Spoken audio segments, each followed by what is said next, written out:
আসলে উন্নীত করার জন্য তারা বিভিন্ন আন্দোলন করছে। তারা রাজপথে মানুষকে হয়রানির শিকার করতেছে, ট্রেন অবরোধ করতেছে, বাস অবরোধ করতেছে।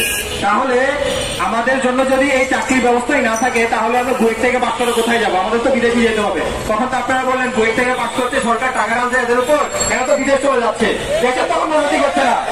তাহলে আপনারা এই ডিপ্লোমা প্রকৌশলীদের মাধ্যমে ইঞ্জিনিয়ারিং সেক্টরের সব চাকরিকে ব্লক করে দিচ্ছেন, আমরা বিএসসি প্রকৌশলীরা করে যাবো। আমাদেরও তো কথা শুনতে হবে। তারা হাজার হাজার পোলাপান নিয়ে রাজপথ অবরোধ করে সচিবালয়ে ঢুকে যাচ্ছে, তাদের অনেক দলে পূরণ করছে। আমরা কি দেশের মানুষকে এভাবে হয়রানি করবো? হয়রানির মাধ্যমে আমরা কি আমাদের অধিকার আদায় করবো? যদি তা না করতে হয়, তাহলে আমাদের যে তিনটা দাবি আছে, আমরা চাই তিনটা দাবি সুষ্ঠুভাবে আপনারা পর্যালোচনা করেন এবং আমাদের তিনটা দাবি আপনারা পূরণ করেন। ধন্যবাদ সবাইকে। পড়াশোনা করে এত কষ্ট করে পড়াশোনা করে আমি তো শেষে চাকরি পাবো না। কেন চাকরি পাবো না? আপনি একটা বিষয় খেয়াল করেন, আমরা যখন গ্রাজুয়েশন করে বের হবো তখন আমাদের চাকরিতে এন্ট্রি লেভেলের পোস্ট থাকবে দুইটা, একটা হলো উপসহকারী প্রকৌশলী আর একটা সহকারী প্রকৌশলী। এখন আমি কি উপসহকারী প্রকৌশলী পদে আবেদন করতে পারবো? না, পারবো না। কারণ এই পোস্টটা তারা 2013 সালে রাস্তা ব্লক করে তারা নিজেদের জন্য দখল করে নিয়েছে। এই পোস্টে এখন আমরা আবেদন করতে পারি না। অথচ আপনারা যদি বাংলাদেশের আইনের দিকে তাকান, কোন গ্যাজেটে কিন্তু বলা হয়নি যে একজন বিএসসি ইঞ্জিনিয়ার প্রথম গ্রেডের উপসহকারী প্রকৌশলী পদে আবেদন করতে পারবে না। কিন্তু তারপরেও আমরা কেন আবেদন করতে পারি না? কারণ তারা একটা সিন্ডিকেট গঠন করে রেখেছে, তারা একটা শক্তিশালী সিন্ডিকেটের মাধ্যমে এই আবেদন করার সুযোগটা আমাদেরকে দেয় না। এরপরে আমার হাতে অপশন থাকে আরেকটা, সেটা হলো সহকারী প্রকৌশলী পদটা।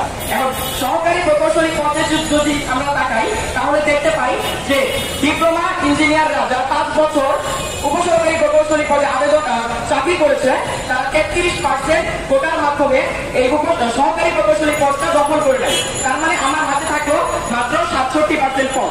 এর মধ্যে আবার 7% কোটা আছে, বিভিন্ন কোটা।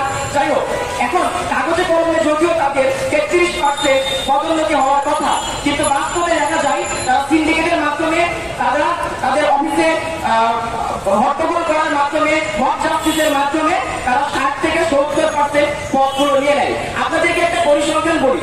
2018 সালে বিসিআইসি বাংলাদেশ কেমিক্যাল ইন্ডাস্ট্রিজ কর্পোরেশনের একটা সার্কুলার ছিল। সেই সার্কুলারে কেমিকৌশলী বা কেমিক্যাল ইঞ্জিনিয়ার হিসেবে আবেদনের পদ সংখ্যা ছিল 30টা। 2024 সালে সেই পদ সংখ্যা কমে এসেছে 2টাতে। কেন কমে গেল? কারণ ওই সময় যারা উপসহকারী প্রকৌশলী পদে জয়েন করেছিল, তারা পদোন্নতির মাধ্যমে, অবৈধভাবে পদোন্নতির মাধ্যমে বাকি 28টা পদ তারা দখল করে নিয়েছে। এখন বৈধভাবে যদি চিন্তা করতাম, তাহলে তাদের পাওয়ার কথা ছিল 10টা পদ, কিন্তু তারা পেয়েছে কয়টা? 28টা পদ। এটা কত পার্সেন্ট আপনারা একটু বাসায় গিয়ে হিসাব করে নিন। তো এইভাবে যদি আমাদের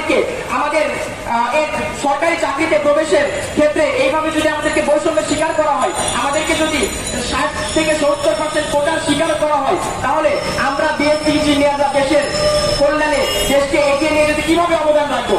আমাদের অবদান রাখার সেই সুযোগটা কোথায়?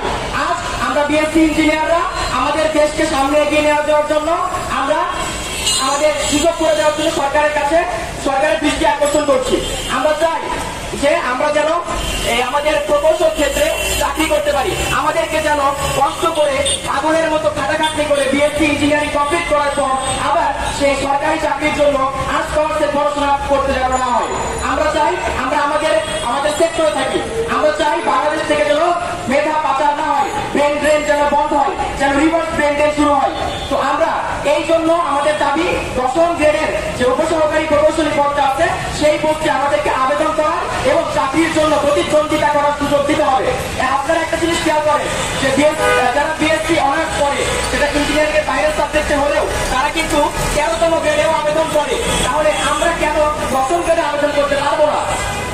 এটার কোনো যৌক্তিকতা নাই, এটার কোনো আইন নাই। তো অবৈধভাবে যে তারা এইসব কিছু করে রাখছে, আমরা সেই অবৈধ আইনের বিরুদ্ধে আমরা সংগ্রাম চালিয়ে যাবো, আমরা আইনি ভাবে আগাবো। আর যদি সরকার যদি মনে করে যে আমরা যদি রাজপথে না নামি, তাহলে তারা